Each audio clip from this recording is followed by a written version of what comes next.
Last week, the Silicon Valley Bank failed miserably as the regulators took it over. Not a long time after this happened, another one named Signature Bank was shut down for similar reasons. The government did step in to protect all of the deposits in this bank and also created a way for the other banks to access more cash while the system collapsed to its death. Curious to know the updates after this? Well, lucky you have us. Among the other banks that endured this fate, Silicon Valley Bank seems to be going through a bit more as the weeks passed since the incident. From the latest information we've received, the Federal Deposit Insurance Corp stated that the First Citizens are on their way to acquiring all of the Silicon Valley Bank's deposits, loans, and branches. Not only this, but we have also found that this new acquisition will be complete and ready for services as soon as next Monday morning. We've got more info for you on that one. Hold on. The purchase being executed involves a total of $56.5 billion in deposits and close to $72 billion of SVB's loans at a discount of $16.5 billion. While the numbers sound great for First Citizens Bancshares Inc., who were found acquiring large pieces of the Silicon Valley Bank,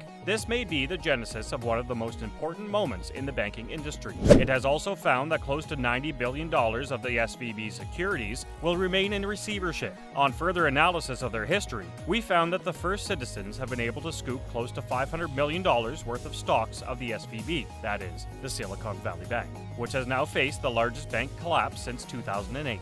On the flip side, as a lot of shares were being acquired for Silicon Valley, First Citizens Bank shares were skyrocketing, making the stakeholders extremely happy with the decision being taken by the company.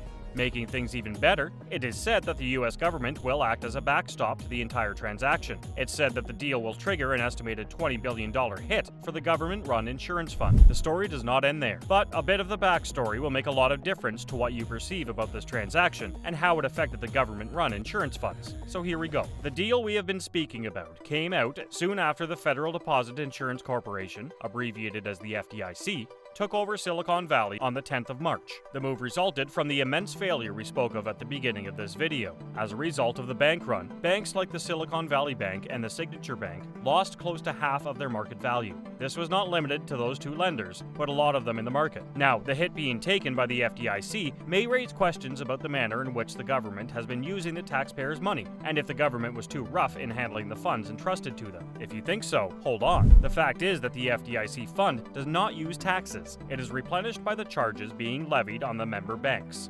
Returning to the present times, we think it will be safe to state that the deal happened quickly, quick enough to deserve the headline it created. The CEO of First Citizens Bank, Frank Holdings, also stated in a press conference that the transaction would bring forth a great outcome for the depositors. As the people noticed the collapse within the market, immense chaos took birth, which led to the regulators intervening in the situation to calm the situation down and to prevent the assumption within the people that depositors would flee the small lenders. It's a commendable effort noticed by the regulators to ensure that the entire system doesn't collapse after the situation faced by two of the major banks.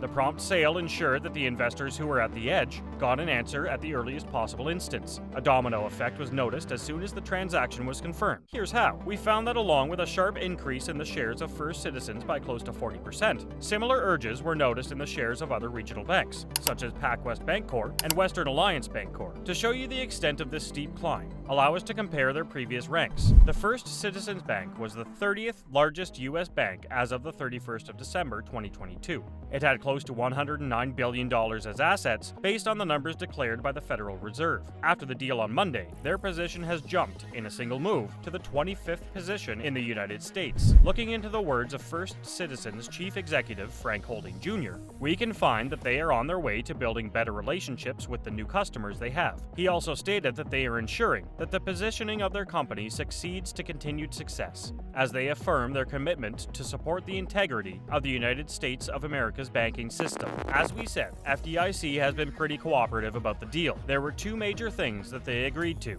Number one, the FDIC agreed to share any of the First Citizens' losses or gains on SVB's commercial loans. They came to this conclusion post-analysis of the worst-case scenario. It was found that the maximum liability in the case of such a failure will be $20 billion, which is the hit that we were speaking of earlier. This $20 billion is estimated to be roughly 10% of the bank's assets before its failure. Number two, the FDIC also agreed to help finance the deal with a 5-year, $35 billion loan.